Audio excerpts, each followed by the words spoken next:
That and thanks on behalf of farmers everywhere for what you do to keep agriculture moving forward. Our family does take advantage of some of that technology as well out here, and precision planting and all that kind of stuff that helps you to save money and try to make a little money in the ag sector. So I don't know, I saw a few pheasants on the way here today. How many hunters do we have out there? Hunters? Nobody? A few people. You know, I don't know anything about it. No, I mean, I can't shoot a gun, and my husband just, you know, he just has to hire somebody to shoot something that really needs out of its misery. So they'll shoot something for fun, probably not going there. But, you know, for somebody who doesn't know anything about pheasants, I can remember which is the male and which is the female. And, you know, the male I can just remember because it's got that ring here, correct, if I've not been led astray? And I can only remember that because, you know, with that ring, I just like to wring my husband's neck sometimes. And that's really how I remember. Not, of course, that he'd ever like to wring my neck or anything. But, you know, I heard out there from somebody, we've had some interesting weather lately, which farmers just love, don't we?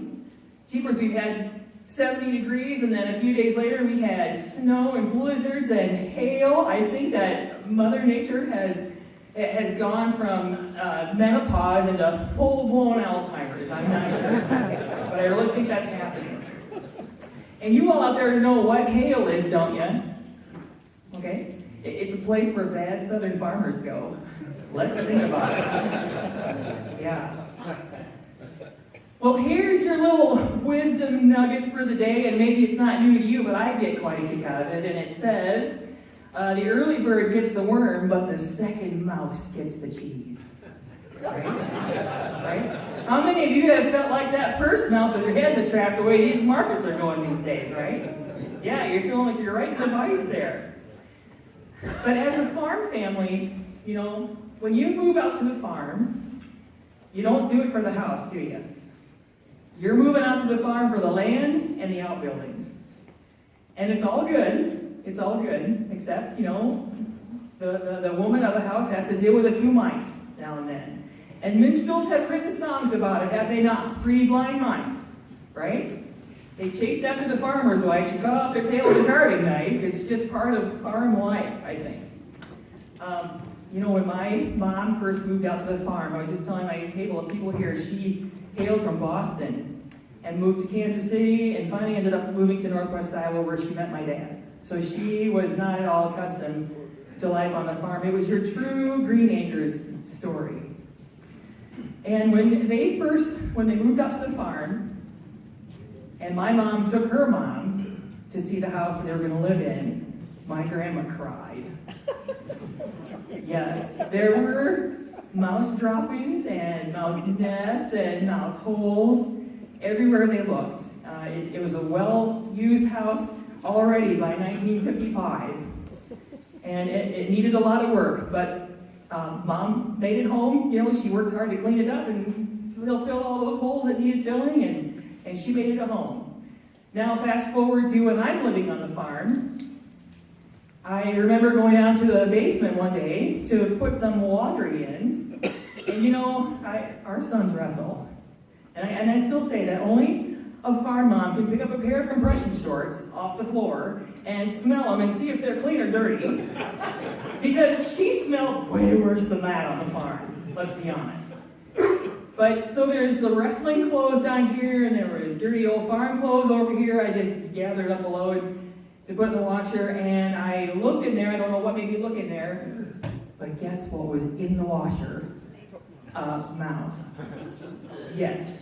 And it was like an FBI standoff at that point. I am not sure who was more afraid, that mouse or me. But the truth is that something had to be done. And I prayed a Hail Mary. And I'm like, what am I going to do with this problem? And so I thought, well, you have to set the mouse traps everywhere else in the house. I'll just see if I can get one in here and get this problem taken care of. And so once my heart calmed down, I did that. I went and got a mouse trap.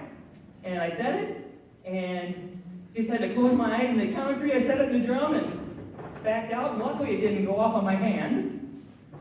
But there it was. Now I just had to wait. And sure enough, a couple minutes later, the first mouse got the cheese. and it was great. So I cleaned her up, and I got the wash going, and not too long later, our sons came in from doing chores, and I was telling them about my victory over the mouse in the washing machine. And you know, these young kids, they said, one of our sons said to me, "Whoa, why don't you just start the washer and drown it?" You know, and I'm like, well, that would work too, I guess. Why didn't I think of that? I don't know why I didn't think of that. Oh, anyway. So are there any ladies out here that help their husbands in the field? A few? Oh, raise them high, ladies. Yeah, oh, just a few. Not too many, but some of you brave, brave ladies. You know what it's like. It's a little different for us ladies when we have to answer Mother Nature's call in the field. Let's be honest now, right? We can't just, hang outside the tractor and do our business. We got to have a little more room, maybe, and would like a little more privacy, maybe. And in the fall, it isn't quite so much a problem. You got a little bit something to hide you. But in the spring, it's all out there. There ain't nothing that's going to hide anything that you're out there doing. And it really makes me nervous because I feel like, when I go pack my lunch bag, I am always packing. I am packing that TP. I'll take less food in the day, but I'm going to have that in my lunch bag, no matter what I have to do, just in case. I always like to have that insurance on me. But I do fear, though, that with all the drones and satellites out there, I'm going to end up on YouTube. Then what would my mother say? She'd wonder where she went wrong and where I went wrong. Well, this last fall, we found ourselves a little short of help. And so my husband came in and he said, "Hey, how would you like to run the grain cart?" Which I'd never done before. Because we've always had enough people around to help with that. So I'm like, well, our boys learned how to do it in the 4th grade. Really, how hard can it be? So I said I would do that.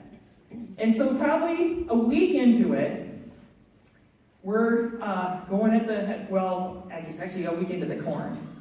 And my husband says to me over the radio, says, "Why don't you go over and top that truck off over there?" So, okay, I never did that before either, but here I am. I bring it over there, and you gotta have it in just the right spot, don't you? So it all loads nice and even, right in the middle of the truck, and I got it right in the middle of it. I was so proud of myself. This is awesome. And so I started unloading, and wow, it's filling up faster than I thought. So I'm moving ahead a little bit, and it's filling up faster than I thought there, and I moved ahead, and geez, it was full there already, so I'm thinking, I need to shut this thing off, right?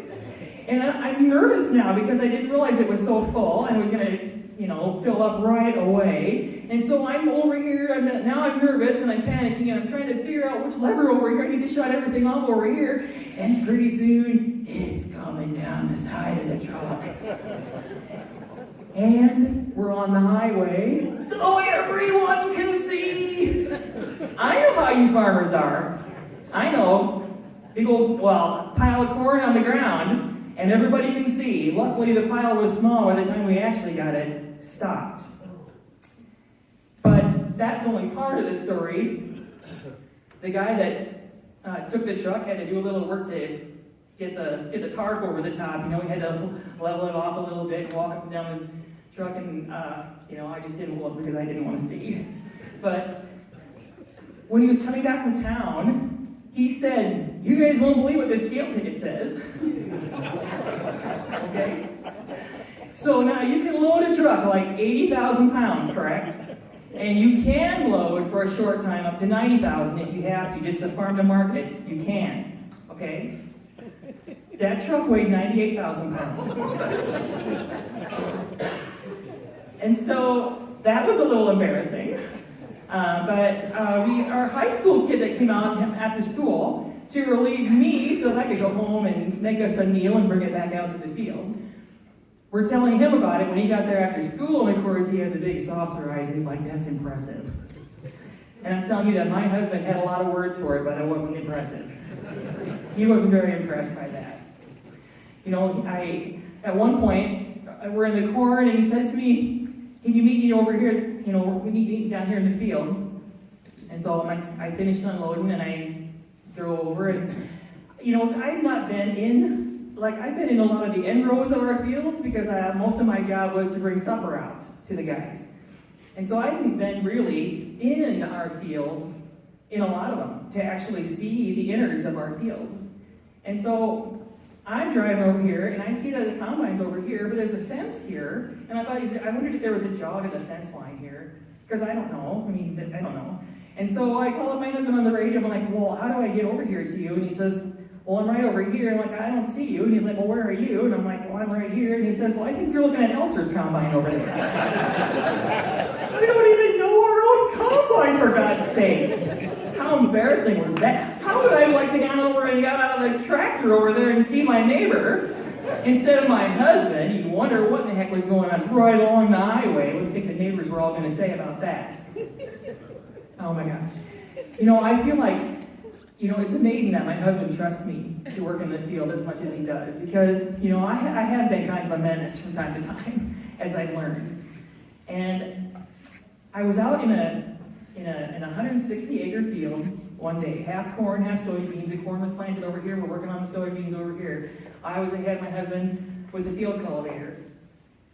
And our two sons were with him, and they were like 5 years old at the time. And he told me, when you get done with the field, just go all the way around and cover up the tracks, the turnaround tracks, just go all the way around. So, okay. I got done, and I'm going around the field, and I made the corner like as smooth as I've ever made a corner in the field. I was so proud of myself. I'm like, I am on this thing now. And I'm going up the field, I was up halfway, and I looked in the mirror, and there was my husband behind me with a tractor and planter going really fast, and I'm like, what the heck? I've never seen that tractor go that fast in the field. But, I wondered if something was wrong, and, here was my clue, because he was back there going.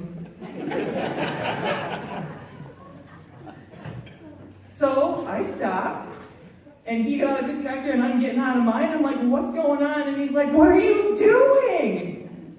And I'm like, I'm going around the field. And he's like, the bean field. Here I was over in the cornfield that he planted. In the end rows, I'm ripping out corn, but I'm feeling so proud of myself because I turned that corn like a boss.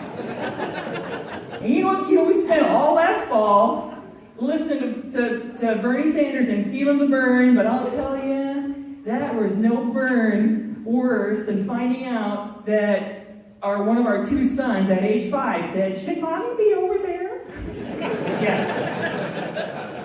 They knew. How many of you have ever worked with sheep? Some of you. Oh, they are an interesting lot, are they not?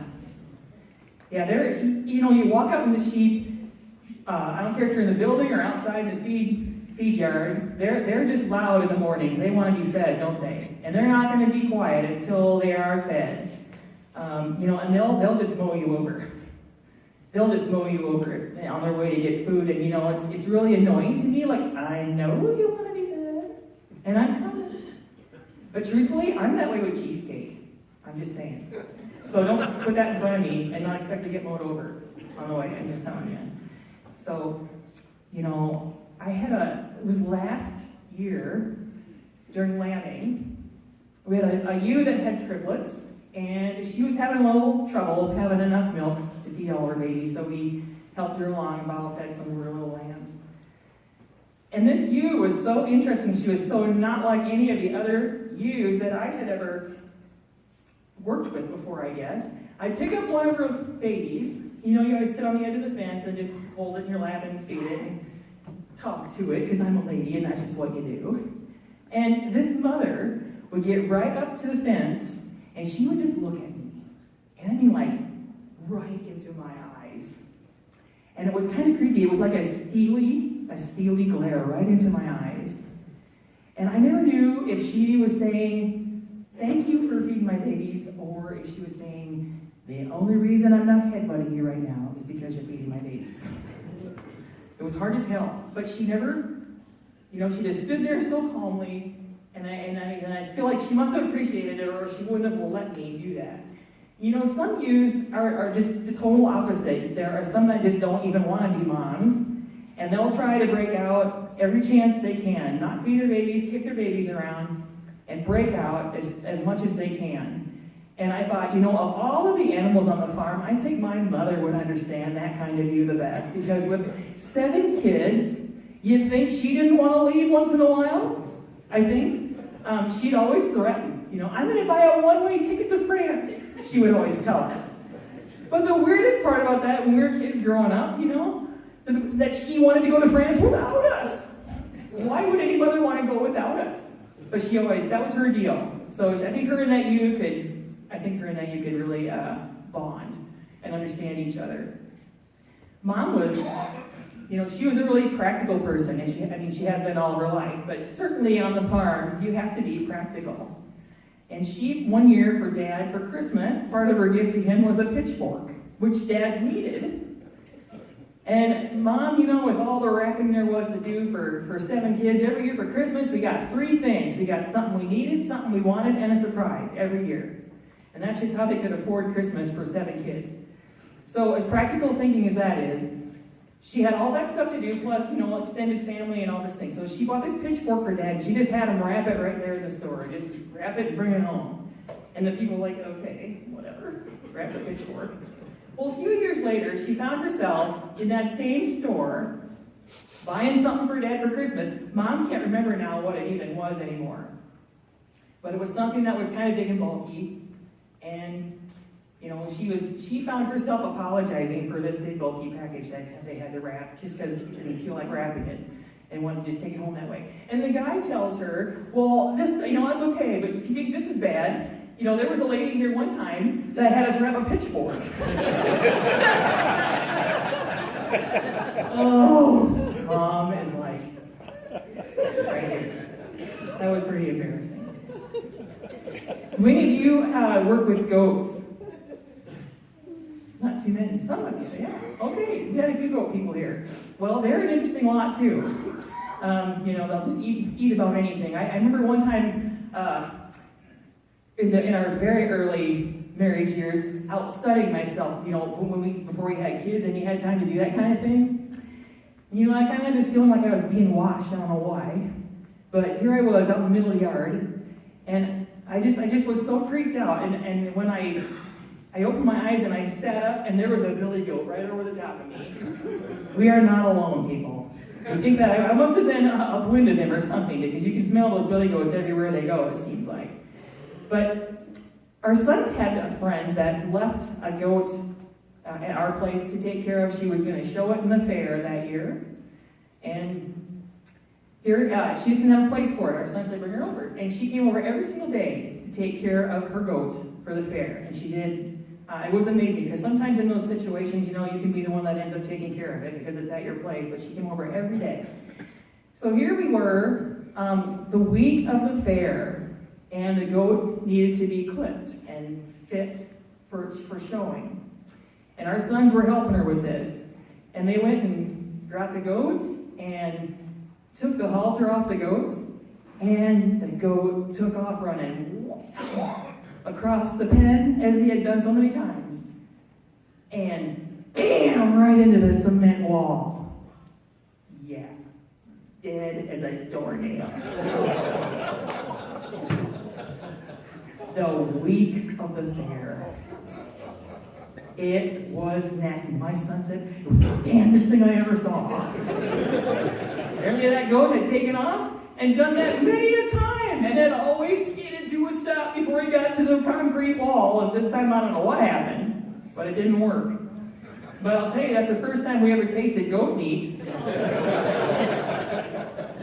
And it was pretty delicious, actually. A friend of mine had visited a friend of his on a farm while they were kidding. They had goats that were becoming mothers. They were kidding. And his friend was called off on a not an emergency, but he had to leave to go take care of some things, and he left my friend in charge. And he had never had anything to do with goats, of course. And nothing was going on, so he just assured him there's probably nothing going on. And what happens? The minute you leave, it's all going to break loose, isn't it? And so, of course, he goes out to check the goats, and there is one that's trying to have a goat. He doesn't know what to do, and So what's he do? He calls up his friend and he says, I don't know what to do. This thing has a head on both ends of it. That is your typical farm guy. I think maybe your city guy coming to the farm. But he was panicking, as most people probably would, I would think, in that situation. There are a lot of farmers in here. How many of you have a pliers or a pocket knife on you right now? Raise them high, guys. Let's be honest. Oh man, that is like the crown jewel. Either of those two things are like the crown jewel of all handheld farm tools, are they not? You just can't operate without them. They put on their side holder in the morning on the pliers and all this stuff comes on. And I swear if they had, some food rations, you'd probably never see them again. They wouldn't even need you. So I think the pliers and the pocket knife are with your farmer more than you are as the farm wife. And it's okay. I guess they're always happy to see each other. And my husband lost his pliers once we had just bedded the hog barn for the night. And he couldn't find his pocket knife. And I'm like, well, let's get a different one. Oh, he wanted that pocket knife. And he was eulogizing it. Oh my gosh, it was a good pocket knife. But I hope we can find it. So we're our family, all 5 of us, on our hands and knees in the new bedding, looking for his pocket knife. And we found it, believe it or not. But I got thinking, the way he was talking about his pocket knife, I wonder if he would miss me that much after I do, the way he was talking about his pocket knife. And yet, I feel like my message to you ladies out there, if this is, if a pliers or a pocket knife is all they end up picking up in all the years you know them, in these days of disposable relationships, what's not to like? They're just really close with their pliers and their pocket knife. When our sons were 10 or 11 years old, one of them came in the house and he's like, Mom, do you see my pocket knife? And I just thought, oh, yeah, we are in this for the long haul, I think. One time my husband came in from work, it was late at night, and they'd all been out in the field, and our sons were probably, I don't know if they might have been in 4th or 5th grade. And they came in the house late one night, and my husband came in the kitchen, and he took off his cap, and he scratched his head, and he left off his lunchbox, and went around to go get his dirty clothes off. Next thing, the next son comes in, he takes his hat and scratches his head, and he dumped off his lunchbox. And the third one did the same thing. It was so funny. Like father, like son. It's really true. It's an interesting life. I wanted to share with you a story that I've written. I have these books out here that I'm selling a few today if you're interested. But it's really a bunch of stories that I've written about life on the farm and raising a family on the farm.